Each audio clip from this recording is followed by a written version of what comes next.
currently many people are facing issues like, okay, my eyes are paining, I'm not able to concentrate, my children are not able to give the exams, they're not able to study well. There are some people who are finding difficulty in in their sleep patterns, they're finding difficulty in focusing on their work, their job is getting impacted, and it's more and more becoming critical every day. Now, what is this thing that is becoming so critical? It is basically the digital issues that are happening. Like, you can say people are getting addicted to social media.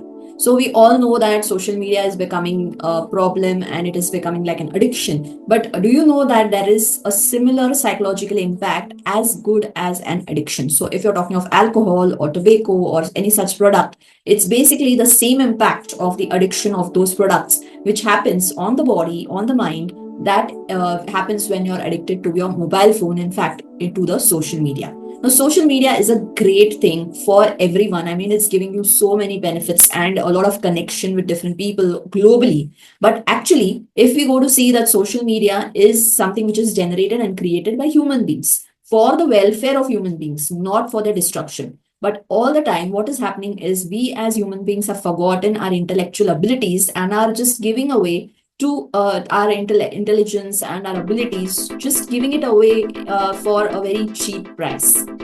So why this is happening is because we don't know how to use the devices. So in today's video, we are going to have basic tips and an understanding of how the digital detox can be done by you in terms of your social media. Now, often you may have heard of number of things like, okay, do this, do that, and find out ways and means to limit your time on social media. Now, many a times what happens, practically when people go to do it, it becomes very difficult because you're so used to that digital platform. But there are ways and means, and you can use your own mind to actually trick your own self to digitally detox from these things. Now, first important thing that is happening is because social media gives you a lot of connection to family, to friends. It becomes like an easy platform to connect quickly. Like, suppose I post something on WhatsApp and somebody else responds from the other end and says, okay, wow, it's so beautiful. Or this is such a nice place. Or what have you done? It's so creative. So once I get that comment, I feel a good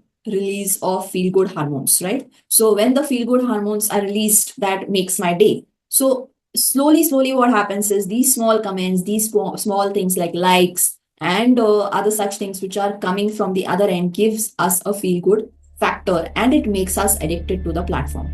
Now, obviously, it's a human being, and human beings would need appreciation and certain connections from people. But what happens if those connections and those things are taking a toll of other areas of your life? Because that is not reality.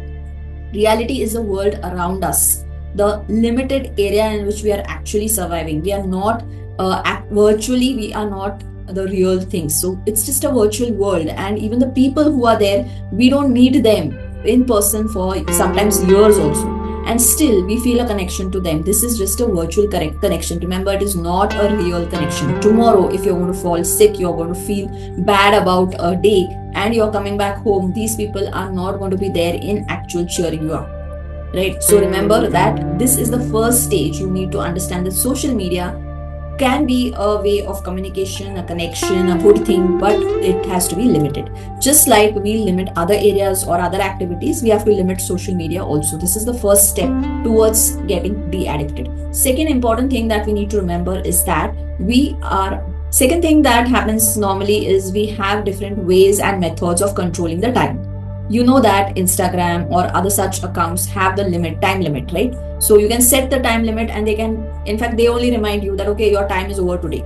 So use those methods for actually setting a reminder for yourself, and feel the responsibility that, okay, once that reminder comes, I have to shut down. If you are on that social media platform, let's say for 2 hours or 3 hours daily, you can set a limit a little below that, let's say 2.5 hours instead of 3 hours. And once you get used to that time period, set a little more lower limit, and so on. So you may come to maybe only half an hour, only 15 minutes after a certain time period. Now, many times people say, I don't know what to do if I'm not having the mobile phone in my hand. I feel like frustrated. I don't know what is the other area. Then again, I turn to some other screen. I go for binge watching a television show or something like that. So if I don't have the mobile, then what should I do?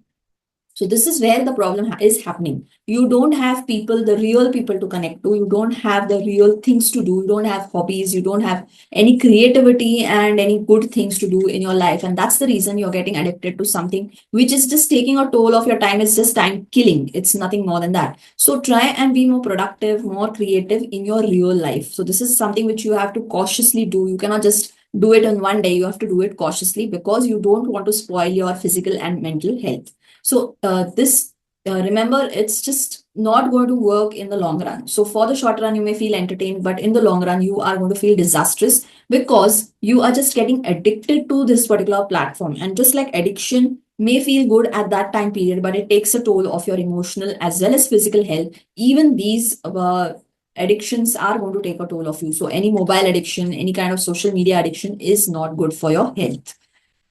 The next important thing that you need to remember, see, another important thing that we need to understand is that there are apps which help us to uninstall them. So you can uninstall the app from your mobile phone and then keep it on your laptop, no problem. And see, you'll be discouraged because if you keep it on the mobile phone all the time, you will be like using it basically all throughout the day. But if you're putting it on a laptop and it doesn't have an access on a mobile phone, then definitely you don't have the energy and you don't have that much of efforts to go and open the laptop and then access the app, log in, and then see.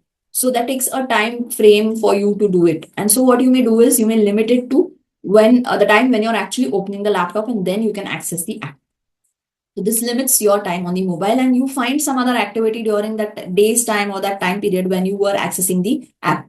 Uninstall those apps from your mobile phone. This is the best way if you have access on other areas. The next important thing is like if you are using social media, use it for content creation, not consumption. So that builds on your creativity. So if you're using this platform just for consumption of information, it is not going to do anything good. I mean, that entire information may not be even real. Right. Today's date, we find AI generated images, AI generated things, AI generated, you can say even cartoons, and it's not the reality. It is like a just illusionary thing which is being sent to us. So instead of using those platforms for consuming that information, which may need not necessarily be true, you can actually be a content creator. Like if you love to read poetry, try and recite that poetry on social media and share it with your friends and family or other people, right? So this can help you build on the skill or the liking that you have. So don't be a content consumer all the time. I'm not saying you cannot see that or you cannot entertain yourself, but don't do that on a frequent basis. Use that platform for content creation, which will help you to build your own creativity. And final important things is that slowly go out. Like suppose you want, it's like a, if we say when you're talking about detox, what do? You just move away from that particular thing. So you may find ways and means to detox yourself from social media by going into a no network zone. So there are places still in India, at least in many places, you don't get clear connectivity and you have to go there and probably just using your call also may not be possible. So go to those places for 2 days, 3 days, whatever possible, and just detox yourself and see, look around. The world is more beautiful than your mobile phone.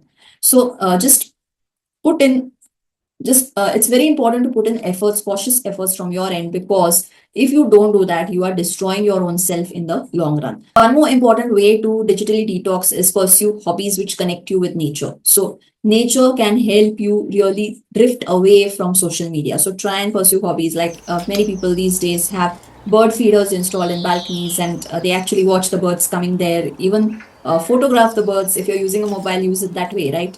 Then they may have plants in their balconies. So try out some gardening, try growing your own vegetables. Maybe a small thing also will help you to actually connect with nature and try and see how it grows, how it flowers, what are the challenges in doing that particular activity. You will see the difference that is happening in your thought process.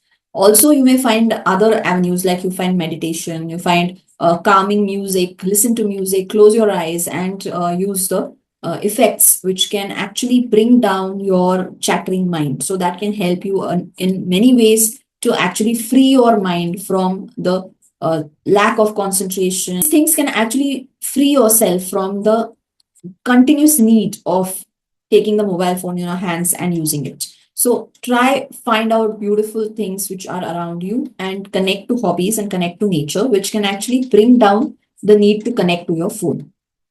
So hope these tips can help you digitally detox yourself, use social media less to a limited extent, whatever is necessary, and actually have more real connections with people, with friends and family, and with nature. So hope to see you in the next video of Mind Wellness Every Day.